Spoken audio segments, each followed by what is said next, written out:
ഉപതെരഞ്ഞെടുപ്പ് ഫലം വിലയിരുത്താൻ അടുത്ത മാസം 7-8 തീയതികളിൽ കൊച്ചിയിൽ BJP നേതൃയോഗം ചേരും. വയനാട്, പാലക്കാട്, തൃശൂർ ജില്ലാ പ്രസിഡന്റുമാരോട് റിപ്പോർട്ട് തേടാൻ ഇന്ന് കൊച്ചിയിൽ ചേർന്ന BJP സംസ്ഥാന നേതൃയോഗം തീരുമാനിച്ചു. പാലക്കാട് ഉപതെരഞ്ഞെടുപ്പ് തോൽവിയിൽ ദേശീയ സംസ്ഥാന പ്രാദേശിക നേതാക്കൾക്കിടയിൽ സംസ്ഥാന അധ്യക്ഷൻ കെ സുരേന്ദ്രനെതിരെയും സ്ഥാനാർത്ഥി നിർണയത്തിലും ആരോപണങ്ങൾ ഉയർന്നതിനിടയിലാണ് സംസ്ഥാന നേതൃയോഗം കൊച്ചിയിൽ ചേർന്നതെങ്കിലും വിഷയം ചർച്ചയായില്ലെന്ന് സംസ്ഥാന അധ്യക്ഷൻ കെ സുരേന്ദ്രൻ അറിയിച്ചു.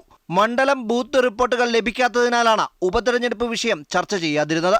അടുത്ത മാസം 7-8 തീയതികളിൽ കൊച്ചിയിൽ നടക്കുന്ന യോഗത്തിൽ ഇക്കാര്യം ചർച്ച ചെയ്യുമെന്നും കെ സുരേന്ദ്രൻ പറഞ്ഞു. നേതൃമാറ്റം സംബന്ധിച്ച മാധ്യമങ്ങൾ നൽകുന്ന വാർത്തയെയും അദ്ദേഹം വിമർശിച്ചു. ഉപതെരഞ്ഞെടുപ്പുമായി ബന്ധപ്പെട്ട വിഷയങ്ങൾ ഇന്ന് ചർച്ച ചെയ്തില്ല. കാരണം ഉപതെരഞ്ഞെടുപ്പുകൾ നടന്ന മണ്ഡലങ്ങളിൽ നിന്ന് റിപ്പോർട്ടുകൾ നമുക്കിതുവരെ ലഭിച്ചിട്ടില്ല. കാരണം വയനാട് ലോക്സഭയിലാണെങ്കിൽ 1300-ലധികം ബൂത്തുകളിൽ നിന്നുള്ള റിപ്പോർട്ടുകൾ വരണം.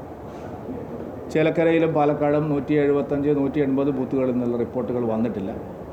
7-8 തീയതികളിൽ ചേരുന്ന സംസ്ഥാന നേതൃയോഗം പ്രഭാരി ശ്രീ പ്രകാശ് ജാവ്ദേക്കറുടെയും സഹപ്രഭാരി ശ്രീമതി അപരാജിത സാരംഗിയും ആ യോഗത്തിൽ പങ്കെടുക്കുന്നുണ്ട്.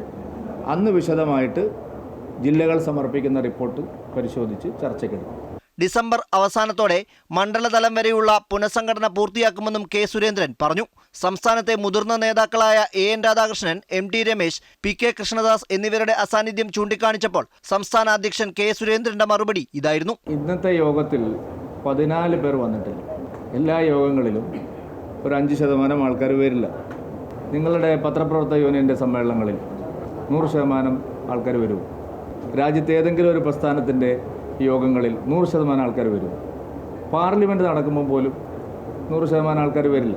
അമൃത ന്യൂസ്, കൊച്ചി.